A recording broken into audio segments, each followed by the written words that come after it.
So I struggle with this. Because I understand the people's motivation. I also understand, I think, what Jesus is saying here. It reminds me a little bit of the story a guy tells about going to the tax assessor. And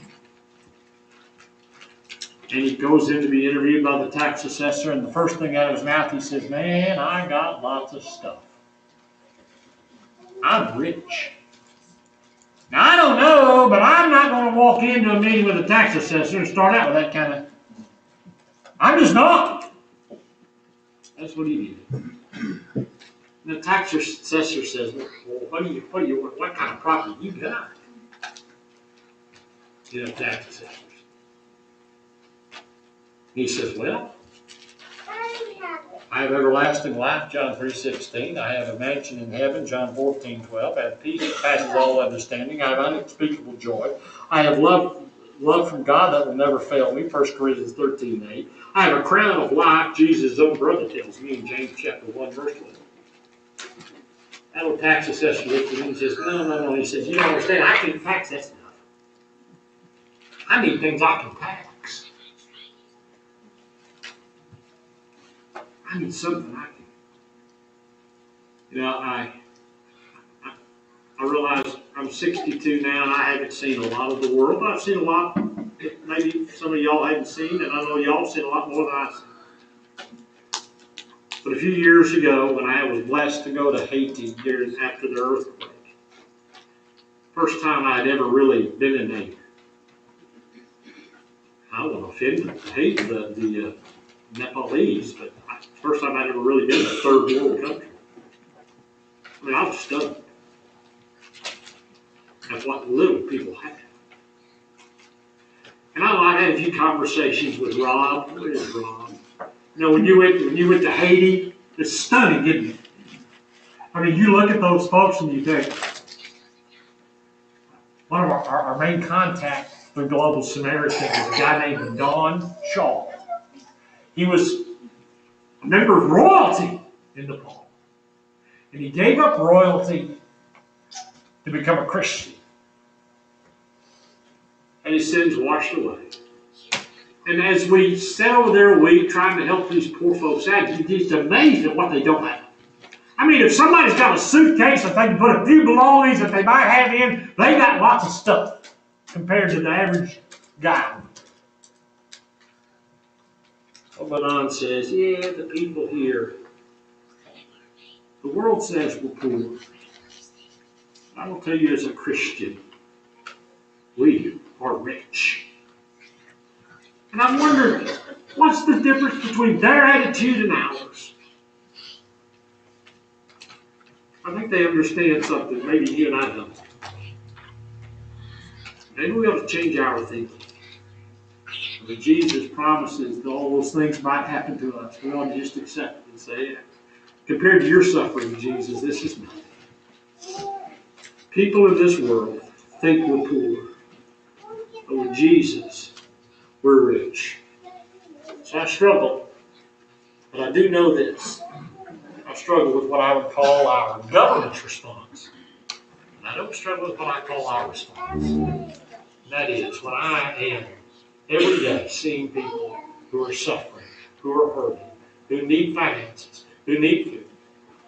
What's God called me to do? Stand in the gap for them. If you're here today, by the way, we're having potluck in just a little bit, so I invite you to stage. If you didn't bring enough food, didn't bring any food, don't worry about that. We invite you to stay. If you're here, we want to be subject to the invitation. Even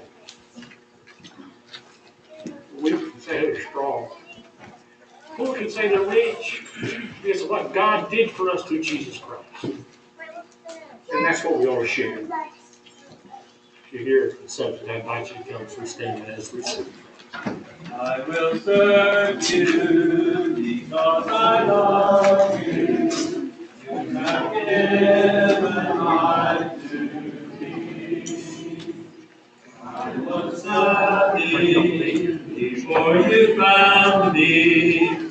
You have given life to me.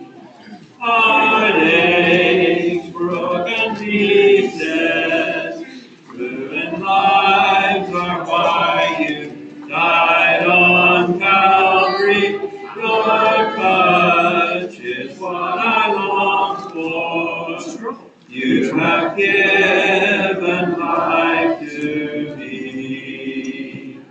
I will serve you because I love you.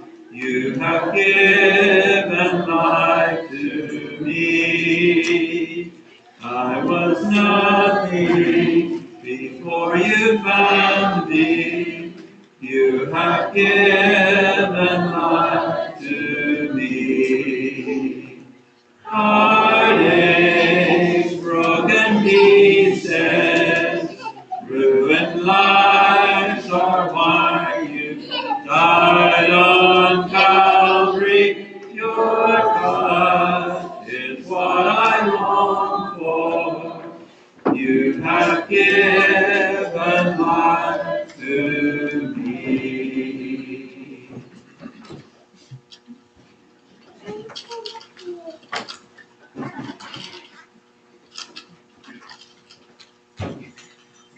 Our Father in heaven, we are grateful for this time to be together in fellowship, Father, to remember what your Son did for us. Father, we pray that you would help us to be courageous and mindful of the opportunities before us to serve you and our fellow men. Father, help us to love you and love others. Father, we want to thank you for the rain that you've blessed us with, for what it will do with our crops and our livestock. And we're so grateful. Father, we ask that you would be with our fellowship that we're about to have. Pray that you would bless the food. Father, we are grateful for those that took the time to make it for us. Father, help us to build each other up during this time. Father, we thank you for what your Son did for us. It's in his name we pray.